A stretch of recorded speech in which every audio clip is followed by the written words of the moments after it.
news article from the Financial Times that OpenAI have struck a deal with the Financial Times to essentially license their content. Yeah, so it's basically using their content legally and above board to train AI models. Another thing that they've said, it will also respond to questions with summaries from Financial Times articles and links back to Financial Times as well. So that could be quite interesting in terms of traffic back to a website from people, searching for something, and it will reference Financial Times. Click here, off you go to the website. I actually thought that this was a really interesting that you sort of say it like that, because I think everyone's sort of been saying that the worst thing that's going to happen with AI is the fact that it's going to not, prioritize content. Yeah. And what's the point of writing content anymore if you can just write it from using generative and it's AI? never credited people. It's essentially it is taking the information from somewhere. Some human has created, whether they've created it from ChatGPT. Ultimately, it's been taken from content that's been written by a person, and that person hasn't been credited. Whereas now with this licensing, presumably there's some element of payment there. So OpenAI are actually paying for the things that are training its data model, which I think is probably a step in the right direction. Well, they didn't disclose, so it was a big deal. Yeah, but they didn't actually say how much it was worth. Shock. Yeah, but a lot of money. Just struck a deal to license their material. Presumably, there's a license, there's money involved there. Yeah, I thought it was interesting though, because I didn't appreciate that this isn't the first time this has happened. And in the article, it actually says that it's the fifth such deal to be struck. Is the first one I've heard of. So apparently they've done it with the Associated Press, Germany's Axel Springer, France's Le Monde, and Spain's Prisa Media.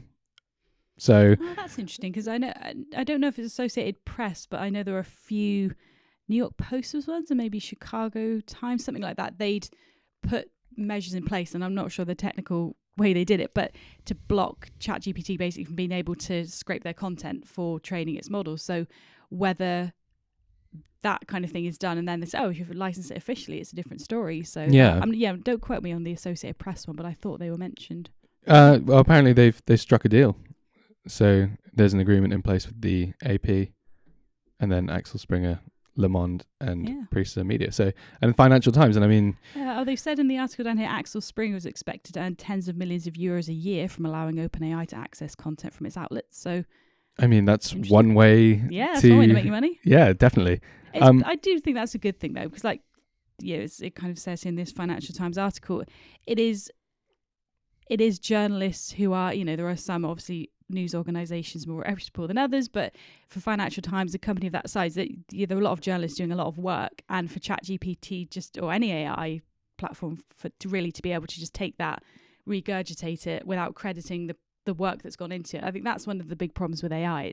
It's trained on something, but it's never credited the people it's been trained on. So from a user point of view, using free ChatGPT, it's free. Using the premium version, it's like $20 a month. But ultimately, the person at the beginning of that chain, if you get rid of them because we don't need journalists, we can use AI, the whole chain falls apart. So you need that initial point. And I think this is a good step to getting more of a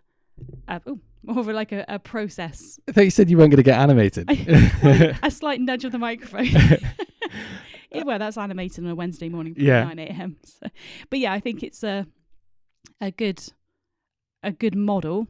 It's probably the best I can think of in terms of AI taking people's content for training. Yeah, I think it also gives people confidence. If you're using ChatGPT and you can see, this comes from a reputable source, it's the Financial Times, I trust them, versus, I don't know, someone's random blog, or it's not even telling you where it's coming from. Exactly, yeah, because ChatGPT is very good at, you'll ask it a question or you'll ask for some content and it will sound very authoritative, but actually if you interrogate it a little bit, it's like, that's not right. It's nonsense.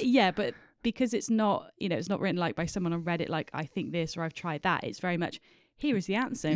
Well, actually, no, that's not the answer. So having something reputable, explaining what that content is from definitely gives you some confidence in what you're saying. And I really hope that this is kind of like the start of it, where, it's starting to show you that it's pulling information from 10, if not, hundreds of different sources that are all trustworthy, authoritative, and reputable. Yeah. And referencing all of those different ones, so you get a really good piece of, summarized content, whatever it might be, but all the referencing's there, and you can go and see where it's from. But also the people that are creating this content in the first place are being, fairly remunerated, if that's the right way of putting it. But basically getting what they deserve for creating this content in the first place.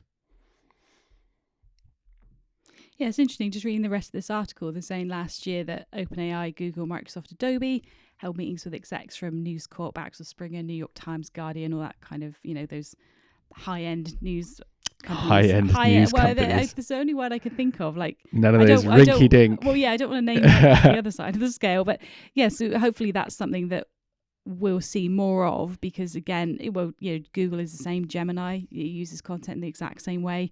What's Microsoft called these days? Bing? No, is it Bard or no? They rebranded it, didn't it? Because that was a bit of a disaster. Whatever Microsoft AI version of ChatGPT is, they're all essentially doing the exact same thing. So it makes sense to have one model that they all use. It looks like that might be what they're moving towards. Cool. So watch this space. We'll update if there's any more sort of like interesting things coming out of this space. Like the Optix citations. That's the. Oh yeah, definitely. Well, if we come in with fur coats and sort of big gold chains, then you know that we've reached an agreement with OpenAI to use our content. That's the dream. That's definitely what we'll be doing. What we'll be wearing next week. Aim high. You have to watch us on YouTube for that one.